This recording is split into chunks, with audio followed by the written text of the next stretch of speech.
কেমন আছো? শুভ সন্ধ্যা বন্ধুরা।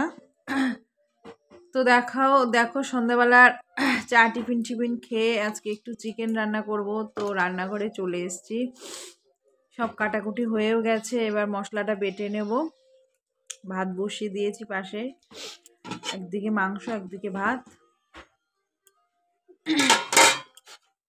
তো আজকে আমি কীভাবে মাংসটা রান্না করব তোমরা একটু দেখো, তোমাদের সাথে শেয়ার করব। আজকে আমি শিলে বেটে রান্নাটা করব। তো মশলাটা না একদম মিহি করে বাটবো না, এরকম করে রান্না করে তোমরা খেয়ে দেখবে কেমন লাগে। ভালো লাগলে তোমরা অবশ্যই পাশে থাকবে। তো দেখতে থাকো স্কিপ না করে ভিডিওটা।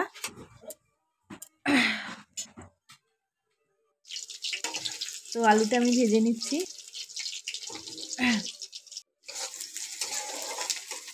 আলু ভেজে তুলে নিয়ে আমি তেলে দিয়েছি শুকনো লঙ্কা আর পেঁয়াজটা অল্প অল্প করে ভেজে নেব। মানে বেশি একদম পোড়া পোড়া করে ভাজবো না। তো তারপর দেখো আমি আদা রসুন বেটে রেখেছিলাম আর কাঁচা লঙ্কা, তো সেটা তেলের উপরে দিয়ে দিয়েছি। দিয়ে একটু নাড়াচাড়া করে নেব।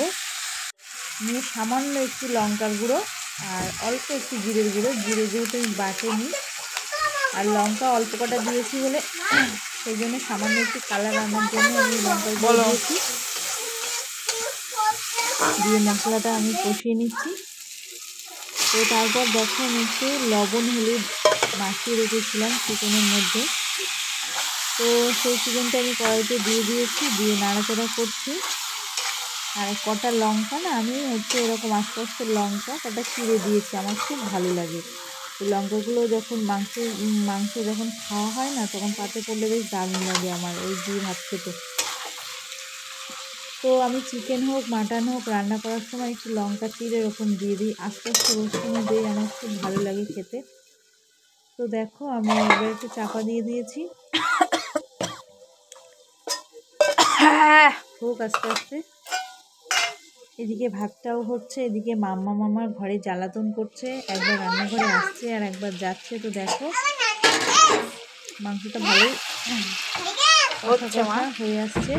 তো তারপর একটু চিনি দিয়ে দিচ্ছি। তো চিনিটা যেহেতু দিচ্ছি, চিনিটা কেন দিচ্ছি বলতো বন্ধুরা, একটু চিকেনটা মিষ্টি মিষ্টি হবে, প্লাস কালারটাও সুন্দর আসবে। তো তোমরা এইভাবে বানিয়ে দেখো, খেয়ে কেমন লাগে তো অবশ্যই কমেন্ট করবে তোমরা।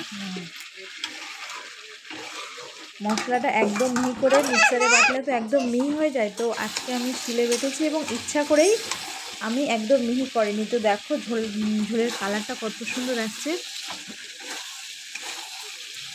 আদা রসুন বাটা দিয়েছি, পেঁয়াজ তেলের উপর দিয়েছি, একটু কাঁচা লঙ্কা চিড়ে দিয়েছি আর সামান্য একটু জিরের গুঁড়ো আর অল্প একটু লঙ্কার গুঁড়ো দিয়েছি। তো এইভাবে তোমরা ট্রাই করে দেখো। তো কষানো হয়ে এসছে, তেল ছেড়ে দিয়েছে। তো আস্তে আস্তে অল্প একটু জল দিয়ে দিয়েছি। এবার ফুটে উঠলেই সামান্য ঝোল রেখে আমি নামিয়ে দেব। তো একটু চাপা দিয়ে দেবো এবার। এদিকেও ভাতটা হয়ে এসছে, ভাতটা উপর দিয়ে দেবো। তো দেখো আমার চিকেন রান্না রেডি, ঘরে নিয়ে চলে এসছে। আমার মাম্মা মিশানিকে আমি ভাত দিয়ে দেবো ওদেরকে। তো ঘড়িতে 9:30 বাজে। তো এখন শীতের রাত, 9:30 মানে অনেকটাই রাত হয়েছে। তো ঠাম্মি ঘরে রুটি করেছিল, ওদেরকে রুটি দিয়েছে। তো আমার মাম্মাম ভাত খাবে না, রুটি খাবে। তো চিকেন আর তার সাথে একটা রুটি দিয়েছি, চিকেন দিয়ে রুটি আমার সোনা মাম্মামকে ভালোবাসো তুমি। এদিকে আমার ঈশানী মাকেও একটা রুটি দিয়েছি, বললাম মা তুমি রুটিটা খেয়ে নাও, তারপর তোমাকে 1 চামচ ভাত দেবো। তো ওরা 2 বোন খেতে বসে গেছে, আমার খাবারটাও আমি বেড়ে নেব। তো তোমরাও বন্ধুরা খেয়ে নাও। তো ভালো লাগলে আবারও বলছি সাপোর্ট করে দিও তোমরা। দেখো কতটা চিকেন, আমার চিকেন রান্নাটা কেমন লাগলো তোমরা অবশ্যই বলবে। তো একটা করে রুটি খাচ্ছে চিকেন দিয়ে, হয়ে গেল। তোমরাও খাবার খেয়ে নাও। তো আমার কাছে তো খুবই ভালো লাগলো আমার চিকেন রান্না, তোমাদের কেমন লাগলো তোমরা কিন্তু অবশ্যই জানিও। দারুণ টেস্টি হয়েছে। একটু লবণ হলুদ মাখিয়ে রাখলে না, খেতে বসে গেছি, সামান্য একটু কাঁচা তেল দিয়ে লবণটা মানে চিকেনের মধ্যে ভালোভাবে চলে যায়। 10টা বাজতে চললো, তো সেই জন্য আমি একটু লবণটা আগে থেকে মাখিয়ে রাখি। গরম ভাত তরকারি, লবণ হলুদ একটু কাঁচা তেল। অনেকে চিকেন ভাজা করেও মানে চিকেনটা আগে ভেজে নেয়, এক একজন এক এক রকম রান্না করে। তো আমার রান্নাটা কেমন লাগলো তো অবশ্যই জানিও, ভালো লাগলে সাপোর্ট করে দিও। Tata bye, good night. Support করো, পাশে থেকো, শেয়ার করো। দারুণ লাগছে। টাটা, বাই, শুভরাত্রি।